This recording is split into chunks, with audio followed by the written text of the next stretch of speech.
I'm Jay Hewlett. And I'm Bill Hewlett.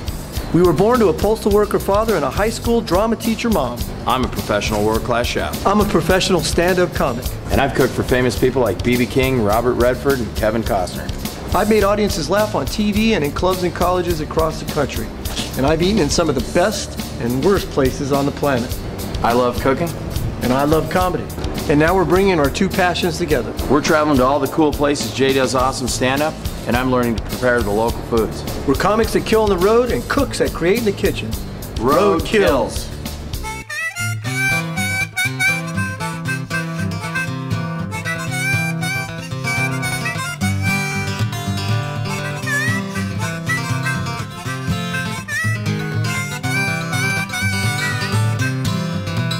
I will be there in the morning if I live. Be there in the morning if I don't get killed. If I never no more see you again, I said, be sure to remember me. Well, if I never no more see you again, I said, be sure to remember me.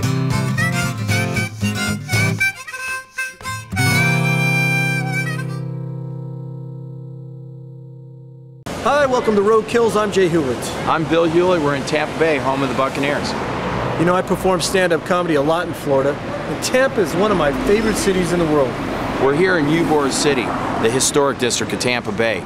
There's a lot of fun and exciting things to do here, Jay. Let's go check it out.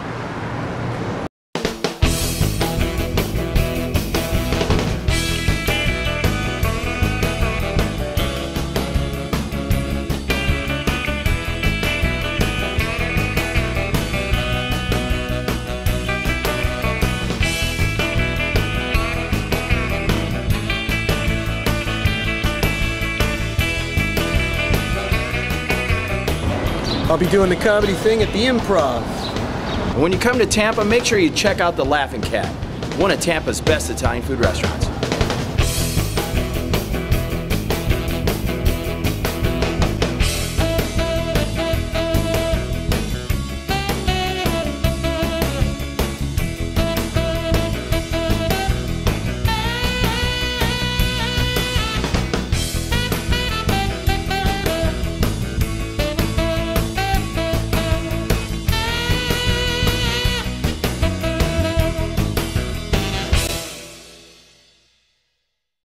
Man, Jay, Ybor City was fun. It was. Now we're right here in the heart of Tampa, because there's so much more to learn and see about the history and culture of this city. Tampa Bay, meaning Sticks of Fire, is considered the lightning capital of the world. It's famous for Busch Gardens, the Gasparilla Pirate Fest, and its many pristine beaches. With a thriving performing arts community, it was once the early stomping grounds of a few famous comedians such as Pee Wee Herman, Gallagher, and Ron Bennington. Tampa has a unique Cuban and Spanish heritage. The city offers the casual traveler a wide variety of activities. While in the historic district of Ybor City, you can sip a café con leche, smoke a hand-rolled cigar, and most importantly, enjoy the local and continental cuisine. Famous restaurants include Bern's Steakhouse, Donatello's, and the Columbia Restaurant. We're in front of one of the oldest Spanish restaurants in the United States. This is a world-famous Columbia restaurant established in 1905, and some pretty famous people have eaten here. In fact, Jay, I read last night that John F. Kennedy passed through here November 1963, shortly before he was assassinated. Several musicians and flamingo dancers got their start here. One even ended up on Johnny Carson. And they make some of the best paella on the planet. Man, that sounds great. In honor of your gig here in Tampa, let's go to the market and make some of our own. Sounds good? All right.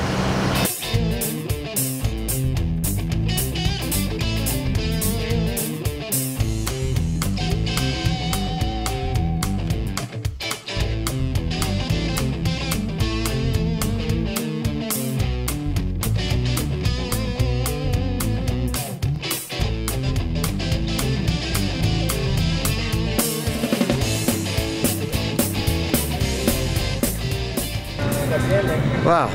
Think you got enough rice? Looks like you're feeding a small country. Big batch of paella.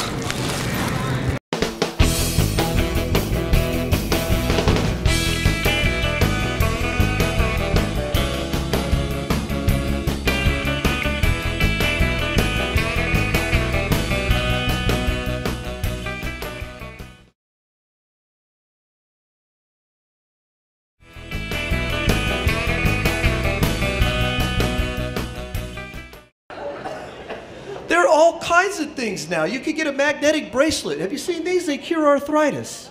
Magnetic bracelet. Yeah, it's supposed to cure arthritis. Didn't do anything for me. All I know is when I grab my crotch and cross my legs, my garage door opens up.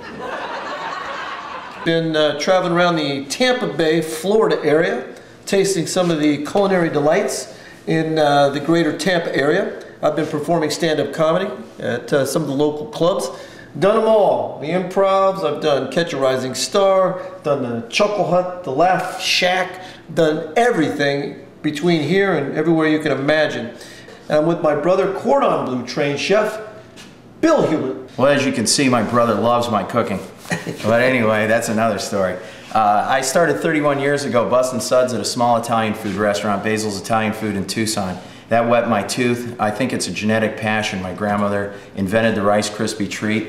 And as a kid, I remember when we saw those treats stacked up on the plate. And the marshmallows. And just the smell of the kitchen as she was making everything. We just knew that we weren't at our mom's house. I think the real education was when Mom would cook for us. She's a great cook now. She used us kind of as guinea pigs. And one of my favorite adventures with Mom was when we had breakfast one day and she put the grapefruit out. And there was a product called Sweeta, which was a sweetener, but she had confused it with the Visine bomb. Yeah. She squirted that all over our grapefruit, and the rest is history. We had the squirters too. Yeah, it was a liquid sweetener, and I'm seeing the Visine coming, but my mom was nobody you could correct early in the morning. That she was a school teacher, didn't want to hear anything educated from a kid. So she said, just, pretty much quiet down and eat this, and squirted Visine all over my food. Later did I learn that Visine is a laxative, but I learned, I think, that. So that's our real education. We always joke all the time, whenever we get something burned, just like Mother used to make, we actually like it. So that's good. Tell us about your education at the Scottsdale Culinary Institute. Well, that started when I was 42 years old. Everybody running around me was 18 or 20. I remember I was in the hallway and one of the students said, "Hey, what's our homework tomorrow?" I said, "I don't know. I haven't been in that class. I'm a student also." And so I stuck out like a sore thumb, but I had a very serious passion to finish this and dedicated while all the other students were partying and having their heyday or feeling like they were going to drop out. But you had a lot of, I mean, you were working at Basil's. I mean, the real education really came all that time that people were in school. You were doing dishes when you were 12 years old at Basil's Italian Food, and you worked as an executive chef at that Bluebird restaurant when you were like in your 20s. So you had the school of hard knocks, I would think. Exactly right, Jay. When I entered school, I was in the business 25 years. I wanted to polish up with a degree. Cool. So I could continue on serving the public like I have. So we know we're in good hands. We're not going to get any. We're not going to get any Visine in the food. No. And speaking of, we got the ingredients all ready for the paella. What do we got going here? A paella actually means a two-handled black pot, but any pot will do. You can actually do it in a wok if you don't have any such equipment as the standard definition paella. It's also a potpourri of mixed meats. There is no standard paella. It's what your heart desires. We have. It's a Cuban in origin, though, right? Well, actually, it started in Spain and came over with the conquistadors, and Venezuela is very famous for it. But a lot of South Americans ended up here in Florida. So you got your standard fare here. What do we got going? Okay, in my paella, I'm doing a whole mixed bag. I have arborio medium grain rice, clam juice, Florida Bay lobsters from the Tampa area, Canadian clams fresh. We have cilantro, Italian parsley, a Spanish onion, chicken stock house made, 1620 shrimp, lean pork diced, chicken that's been cubed off thighs and roasted bell peppers, bacon that we're going to render. My spices are going to be saffron, 120 an ounce, smoked paprika, black pepper, sea salt. We have cinnamon stick for our flan, which is caramelized sugar in a bowl with a custard. And the custard has vanilla bean and the cinnamon stick. Garlic that's been chopped, and a fresh bay leaf from the laurel tree. All right, so we got all the ingredients. We got my brother, we got the chef, we got the comic, we got the food. And when we come back, we're going to throw everybody in the pool and make some paella.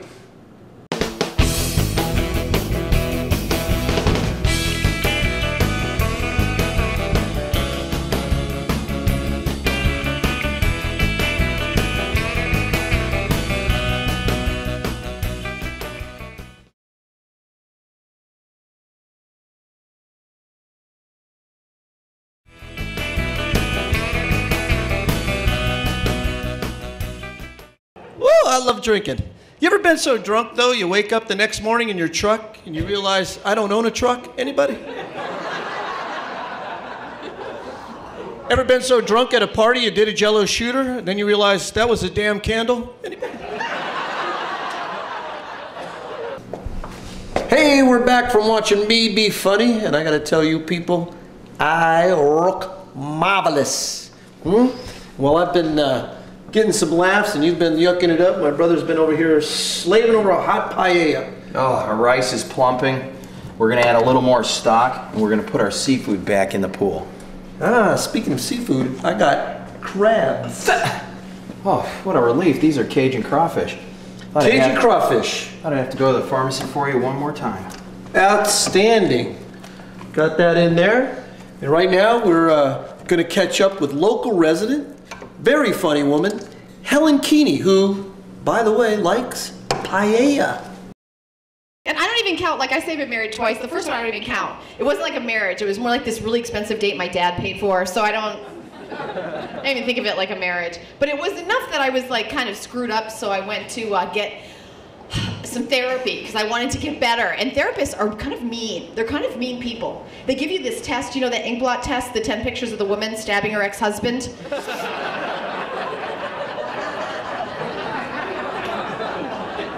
Where's my snack? We're going to get to that. I was told this is like a show where you're going to come over and feed me. Oh my God, Jean? Nut job? Tell us a little bit about yourself, your background, your comedy background, your whole life. Well, I started out as an actor and a waiter, so I've worked in some of the finest restaurants in New York City, and I got spoiled with food, for sure. And then I started being a stand-up, and then it's a great job because if you're funny, they'll pay you, as opposed to an actor. If you're good, they'll not pay, you know, or not. It's very arbitrary. So. Right. What are some of the stages you got your start on? I started out actually in New York at the Boston Comedy Club, which is in the Village. It's not in Boston, but it's run by a guy named Barry Katz, who everybody knows who he is now.